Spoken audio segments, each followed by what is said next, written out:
Hello everybody. हम लोग पढ़ रहे हैं क्लास 12th की बुक फ्लेमिंगो, जो कि एक प्रोस सेक्शन है, और इसके लेसन नंबर 6 जिसका हेडिंग है पोएट्स एंड पैनकेक्स। तो इस लेख को हम शुरू करने से पहले जान लेते हैं कि अशोक मित्रान जो इसके राइटर हैं उनके बारे में क्या परिचय दे रखा है। तो चलिए शुरू करते हैं इनका परिचय। अशोक मित्रन, जिनका जन्म 1931 के अंदर हुआ था, यह एक तमिल लेखक और अपनी पुस्तक जिसका नाम था माय ईयर्स विथ बॉस में जेमिनी स्टूडियो के अंदर गुजारे अपने वर्षों की वह बात करते हैं। तो वह तमिल राइटर थे और जेमिनी स्टूडियो के अंदर कार्य किया था उन्होंने। और वह जो कहते हैं आगे, my years with boss with the talks of influence of movies on every aspect of life in India.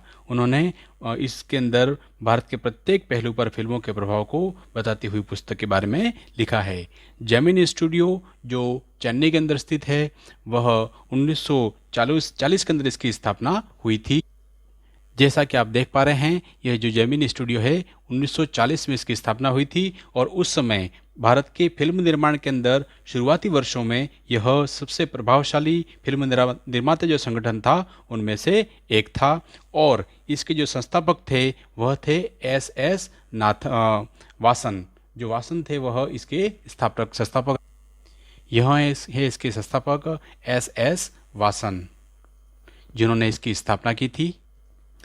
The duty of Ashok Mitran in Gemini Studio was to cut out newspaper clipping on a wide variety of subject and store them in a files। और Gemini studio में अशोक मित्रन का कार्य था अखबारों के विभिन्न विषयों से संबंधित कथनों को काटना और उन्हें फाइल में एकत्रित करना।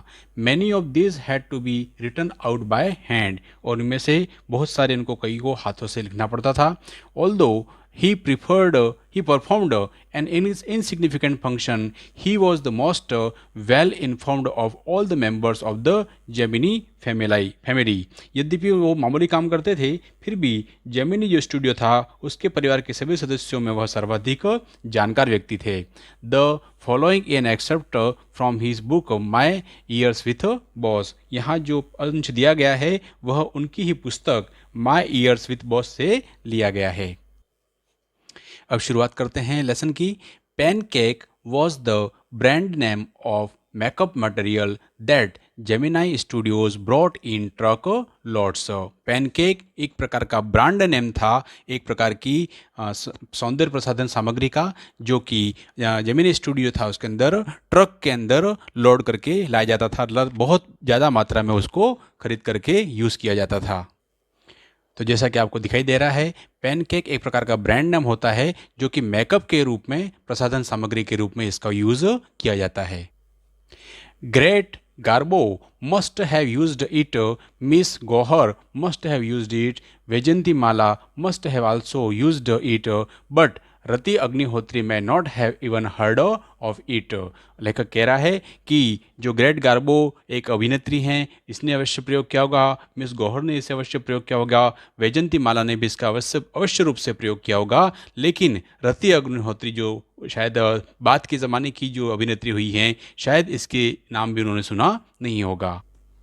जैसा कि आप देख पा रहे हैं, ग्रेटा गार्बो एक स्वीडिश अभिनेत्री हैं जिन्हें 1954 में एक ऑस्कर पुरस्कार प्रदान किया गया था, और उनकी बहुत ही Guinness book of world record में उनके बहुत सारी पुस्तकें या उनकी जो अभिनय की जो महिला के रूप में उनके नाम दर्ज किया जा चुका है। और उनके बाद दूसरी अभिनेत्री वैजंती माला, जिन्होंने भी इस पैनकेक का ब्रांड का यूज़ किया होगा अपने सौंदर्य प्रसाधन के रूप में। लेकिन तीसरी जो अभिनेत्री हैं रति अग्निहोत्री, उनका नाम यहाँ पे लिया गया है, लेकिन उन्होंने शायद इस ब्रांड का उपयोग नहीं किया होगा, क्योंकि शायद इन्होंने बाद के ज़माने की अभिनेत्री के रूप में इन्होंने कार्य किया है। The makeup department of the Gemini studio was in the upstairs of a building that was believed to have been Robert Clive's stable। यहाँ पर जो डिपार्टमेंट जो था जेमिनी स्टूडियो का, वह एक बिल्डिंग थी जिसके ऊपर के जो माला था उसके ऊपर इसको बनाया गया था, और इसके नीचे रॉबर्ट क्लाइव जो एक अंग्रेज ऑफिसर थे उनका अस्तबल था घोड़े रखने का, उसके ऊपर इसको बनाया गया था। ये हैं रॉबर्ट क्लाइव जो उस ज़माने के एक अंग्रेज अधिकारी थे, जो उस ज़माने में बहुत प्रसिद्ध हुए और उन्होंने कई युद्धों के अंदर भाग लिया था।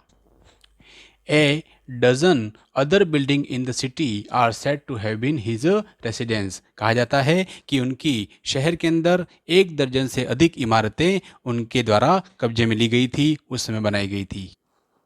For his brief life and an even briefer stay in Madras, Robert Clive seemed to have done a lot of moving beside fighting some impossible battles in remote corner of India and marrying a maiden in St. Mary's Church in Fort St. George in Madras। वहाँ पर अपने छोटे से जीवन के अंदर उन्होंने मद्रास में एक बहुत ही कम समय बिताया था, लेकिन रॉबर्ट क्लाइव जो है उन्होंने बहुत सारी गतिविधियां की थी और गतिविधियों के साथ साथ उन्होंने कोई युद्ध लड़े थे जो लगभग असंभव युद्ध थे, और वो भी भारत के ऐसे दूरस्थ इलाकों के अंदर जहाँ पे पहुँचना मुश्किल था। और उन्होंने यहाँ पे शादी की थी सेंट मैरी चर्च के अंदर, सेंट जॉर्ज मद्रास के किले के अंदर। The makeup room had the look of hair cutting saloon with lights at all angles around half a dozen large mirrors। जो मेकअप रूम होता था वह लगभग हेयर कटिंग का जो सैलून होता है वैसा ही होता था, लेकिन यहाँ पर बहुत सारे एंगल के अंदर लगभग आधा दर्जन की लाइटें लगी होती थी और शीशे लगे हुए होते थे। They were all incandescent lights, so you can imagine the fiery misery of those subject to makeup। और आपको कल्पना कर सकते हैं कि किस प्रकार का भयानक गर्मी वाला मेकअप का वह कक्ष होता होगा। The makeup department was first headed by Bengali who become too big for studio and left। जो सबसे पहले इस डिपार्टमेंट को संभालने वाले जो हेड थे वह एक बंगाली थे जो इस स्टूडियो के लिए इतने बड़े हो गए कि वह यहाँ से चले गए। ही वॉज सक्सीडेड बाय ए महाराष्ट्रियन। इसके बाद एक महाराष्ट्रियन ने उनकी जगह ली। हु वॉज असिस्टेड बाय ए धारवाड़ कन्नडिगा, जो इनके असिस्टेंट उनके सहायक के रूप में धारवाड़ कन्नडिगा के का काम किया। An Andhra and Madras Indian Christian and Anglo Burmans and usual local Tamils, इन सभी के द्वारा इनका सहयोगी के रूप में कार्य किया गया। All the shows that there was a great deal of national integration long before AIR and Doordarshan began broadcasting programs on national integration। यह सब दिखाता है कि ऑल इंडिया रेडियो तथा दूरदर्शन द्वारा राष्ट्रीय एकता पर कार्यक्रम प्रसारित करने से काफ़ी पहले ही वहाँ पर अत्यधिक राष्ट्रीय एकता मौजूद थी। These gang of nationally integrated makeup man could turn any decent looking person into hideous crimson hued monster with the help of trucks load of pancakes and number of other locally made options। राष्ट्रीय एकता के बंधन पर बंधे इन श्रृंगार करने वाले लोगों का दिल किसी भी अच्छे दिखने वाले व्यक्ति को ट्रक भरे पैनकेक श्रृंगार प्रसाधन द्वारा अन्य स्थानीय निर्मित जो पेय पदार्थ हैं उनके द्वारा चमड़ी पर लगाए जाने वाले द्रव पदार्थों की सहायता से एक भयानक और घिनौना लाल बैंगनी रंग के दानव में बदल सकता था। Those were the days of mainly indoor shooting and only 5% of the film was shot outdoors। उन दिनों उनका जो मुख्य जो किरदार के रूप में भूमिका करते थे उनकी जो शूटिंग होती थी वह लगभग 90% 95% इंडोर होती थी और लगभग 5% जो शूटिंग होती थी वही बाहर होती थी। I suppose the sets and studio lights needed the girl and boys to be made to look ugly in order to look presentable in the movie. लेखक द्वारा कहा जा रहा है, मैं ऐसा मानता हूं कि मंच सज्जा या स्टूडियो की रोशनियों को इस बात की आवश्यकता थी कि लड़के और लड़कियों को कुरूप बनाया जाए ताकि फिल्म में वे सुंदर प्रस्तुत करने योग्य दिखाई दे सकें। ए strict hierarchy was maintained in the makeup department. और मेकअप डिपार्टमेंट के अंदर भी एक विशेष प्रकार के पदानुक्रम अर्थात हायरार्की का ध्यान रखा जाता था। The chief makeup man made the chief actors, जो मुख्य श्रृंगार करता था वह मुख्य अभिनेता या अभिनेत्री को श्रृंगार करता था। एंड एक्ट्रेस अगली ही senior assistant the second hero and heroine, जो उसका असिस्टेंट होता था वह दूसरे अन्य जो कलाकार होते थे उनका वह श्रृंगार करता था। The junior assistant the man comedian, जो जूनियर असिस्टेंट होता वो मैन कॉमेडियन का, एंड सो फोर्थ। इस प्रकार से आगे का क्रम बढ़ता रहता था। The players who played the crowd were the responsibilities of the office boy, और जो भीड़ की भूमिका निभाते थे उनकी जिम्मेदारी ऑफिस बॉय के ऊपर हुआ करती थी। यहाँ तक कि वहाँ पर जो जेमिनी स्टूडियो का श्रृंगार विभाग था का एक ऑफिस बॉय रखता था। On the days when there were a crowd shooting, you could see him mixing the paint in giant vessel and slapping it on the crowd players। जो उन दिनों भीड़ की जब फिल्म दर्शाए जाते थे तो वहाँ पर ऑफिस बॉय जो होता था वह एक विशाल बर्तन में अपना पेंट मिलाते हुए देख सकते थे उसको, और उसकी भीड़ की भूमिका वाले लोगों पर पोतते इनको देख सकते थे। The idea was to close every pore on the surface of the face in the process of applying makeup, और ये इसका मुख्य कार्य ये था कि विचार ये था कि श्रृंगार सामग्री की पुताई करते समय उनके चेहरों की जो सतह का प्रत्येक छिद्र जो है वह बंद कर दिया जाना चाहिए। He was not exactly a boy, he was in his early 40s। वास्तव में वह कोई एक लड़का नहीं होता था बल्कि 40 वर्ष की उम्र का कोई व्यक्ति होता था। Having entered the studio years ago in the hope of becoming a star actor, जो कि कई वर्षों पहले स्टूडियो के अंदर एक नायक की भूमिका निभाने के लिए इच्छा रखते हुए आया था, और टॉप स्क्रीन राइटर या फिर स्क्रीन राइटर, डायरेक्टर या फिर लिरिक राइटर के रूप में वह अपनी भूमिका चाहता था। He was a bit of a poet, वह एक प्रकार का निर्देशक, वह कवि भी होता था या कवि था। लेखक आगे कह रहे हैं, in those days I worked in a cubicle two whole sides of which were French window. यहाँ पर लेखक के द्वारा कहा गया है कि मैं उन दिनों एक कोठरी में काम किया करता था जिसकी 2 पूरी बगले दरवाजों की भांति खुलने वाली खिड़कियों से बनी होती थी, जो इस प्रकार दिखाई देती थी। यह जो आपको चित्र में दिखाई दे रहा है यह एक क्यूबिकल या फिर फ्रेंच विंडो है, जहाँ पर दरवाजे के रूप में आपको कोई भी आकर के मिल सकता है। I didn't know at that time they were called French window, मुझे नहीं पता उस समय इनको फ्रेंच विंडो के रूप में कहा जाता था या नहीं। Seeing me sitting at my desk tearing up newspaper days in the days out, most people thought I was doing next to nothing.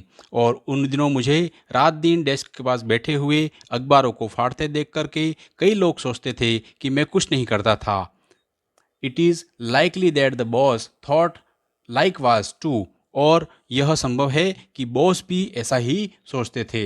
So anyone who felt I should be given some occupation would barge into my cubicle and deliver an extended lecture। तो ऐसा जब करते हुए जब देखते थे तो कोई भी व्यक्ति जिसे लगता था कि मुझे कोई काम दिया जाना चाहिए, मेरी कोठरी में घुस जाता और एक लंबा भाषण दे जाता।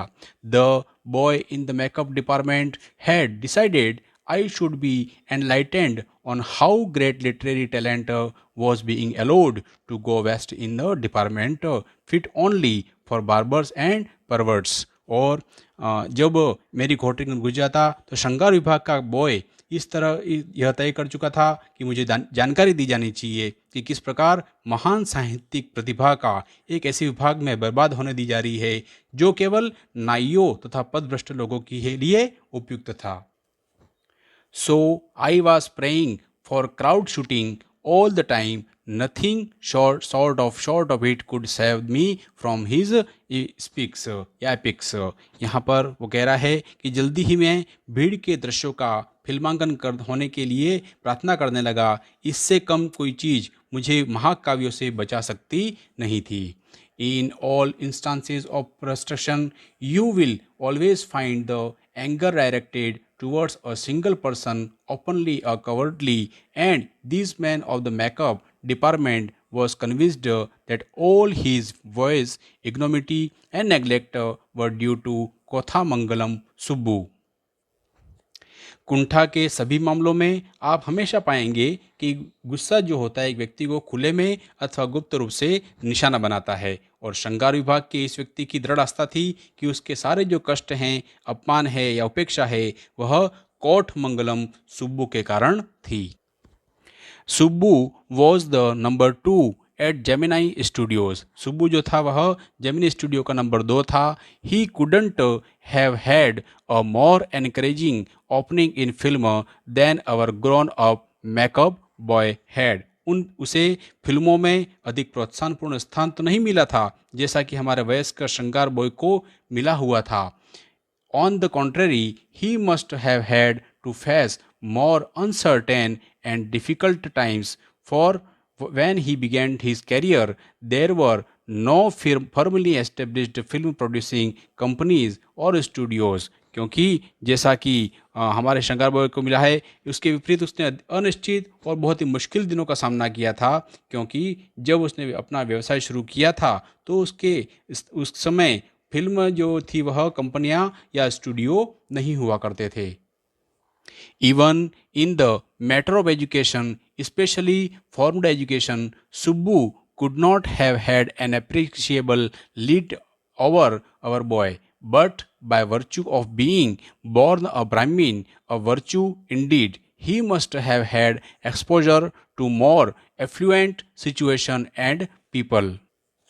शिक्षा के मामले में भी, विशेष रूप से औपचारिक शिक्षा के मामले में, सुब्बू ने हमारे बॉय से ज़्यादा अधिकतर बढ़ोतरी प्राप्त नहीं की थी, लेकिन ब्राह्मण के रूप में जन्म लेने के कारण एक खूबी वास्तव में थी उसमें, वो उसे अधिक समृद्ध परिस्थितियों और लोगों के साथ सम्मेलन का अवसर जो था उसको मिला होगा। He had the ability to look cheerful at all time even after having had a hand in flop film. उसे अधिक समृद्ध परिस्थितियाँ मिली होंगी और फिर भी उसने सभी परिस्थितियों में प्रसन्न रहने का सामर्थ्य था, फिर चाहे वह किसी असफल फिल्म में ही अपना हाथ क्यों न रखा हो।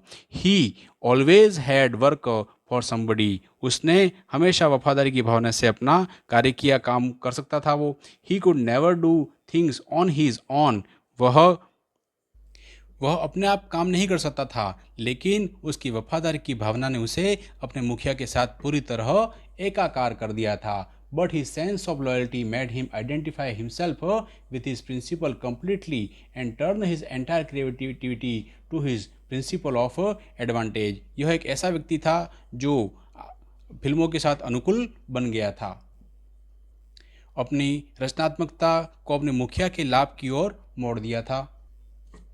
He was tailor made for films, वह फिल्मों के लिए अनुकूल बन गया था। Here was a man who could be inspired when commanded, यह ऐसा व्यक्ति था जो आदेश पाकर भी प्रेरित हो सकता था।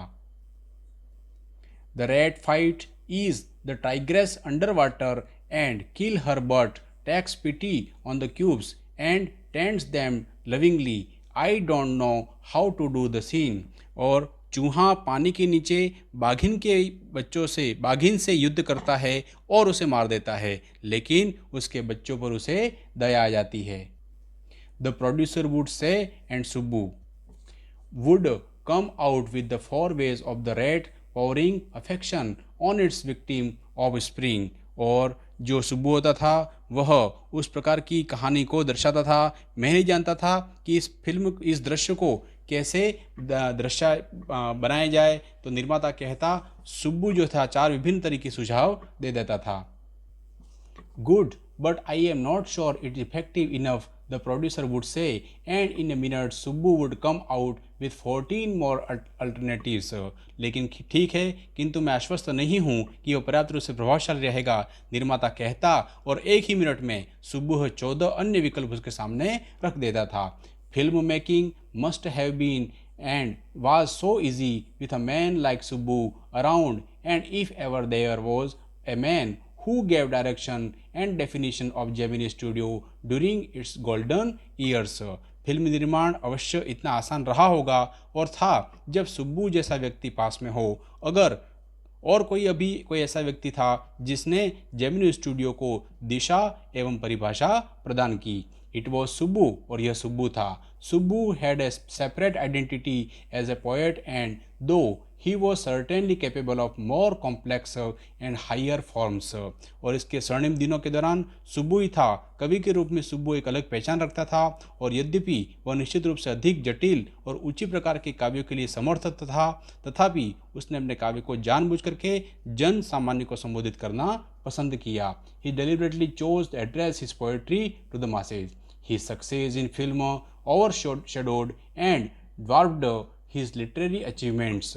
और फिल्मों के लिए उसकी सफलता ने उसकी साहित्यिक उपलब्धियों को ढक दिया एवं उन्हें छोटा कर दिया। Roh's critics felt he composed several truly original story poems in fog, refrain and diction, and also wrote a sprawling novel Thailena Mohanambala with a dozens of very deftly attached characters। अथवा उसके द्वारा उसने लोक संगीत तथा शब्दावली में कई सारी सच्ची मौलिक कथात्मक कविताएं रची और एक विस्तृत उपन्यास थिल्लाना मोहनमबाल लिखा, और जिसने दर्जनों कुशलतापूर्वक तराशे हुए पात्र थे। He quite successfully recreated the mood and manner of the Dasis of the early 20th century. He was an amazing actor. He never aspired to the lead role, but whatever subsidiary role they played in any of the film, he performed better than the supposed band players। उसने बड़ी सफलतापूर्वक आरंभिक जो 20वीं शताब्दी की देवदासियों के साथ भाव व तौर तरीकों से पैदा किए थे। उसने वह आश्चर्यजनक अभिनेता था। उसने कभी भी मुख्य भूमिका की चाहत नहीं की, लेकिन जो कोई भूमिका सहायक भूमिका उसने फिल्म में मिली, उसने मुख्य कलाकार समझे जाने वाले से बेहतर प्रदर्शन उसने किया था। He had genius love for anyone he came across, and his house was permanent residence for dozens of near and far relations and acquaintances। जिससे भी वो मिलता था उसके प्रति वो मन में सच्चा प्यार होता था उसके, और उसका घर दूर तथा पास के दर्जनों जान पहचान के लोगों और मित्रों के स्थायी निवास बन गया था। It seemed against Subbu's nature to be even conscious that he was feeding and supporting so many of them। यह सुब्बू के स्वभाव के विरुद्ध प्रतीत होता था कि वह इस बारे में सचेत भी हो कि वह इतने लोगों को भोजन करा रहा था और उसका सहारा दे रहा था। Such a characteristic and improvident man, and yet he had enemies। और यह ऐसा इस बारे में सचेत भी था, दानी फिजूल खर्ची वाला व्यक्ति था, और फिर भी उसके दुश्मन भी थे। Was it because he seemed to so close and intimate with the boss? और कारण यह था कि वह बॉस के साथ इतना निकट और घनिष्ठ दिखाई देता था। और was it a general demeanor that resembled a sycophant's? और अथवा क्या उसका सामान्य तौर तरीका ऐसा था जो किसी चापलूस से मेल खाता था? और his readiness to say nice thing about everything, अथवा हर चीज के बारे में अच्छी बात बोलने में उसकी तत्परता थी। In any case, there was this man in the makeup department who would wish the direst thing for Subbu. जो भी हो, श्रृंगार विभाग का यह एक व्यक्ति था जो सुब्बू के लिए भयानकतम चीज़ों की कामना किया करता था। तो फ्रेंड्स, आज हम इस पोएट्स एंड पैनकेक्स के भाग को यहाँ पर समाप्त करते हैं। अगले भाग को हम अगले पार्ट के अंदर देखेंगे।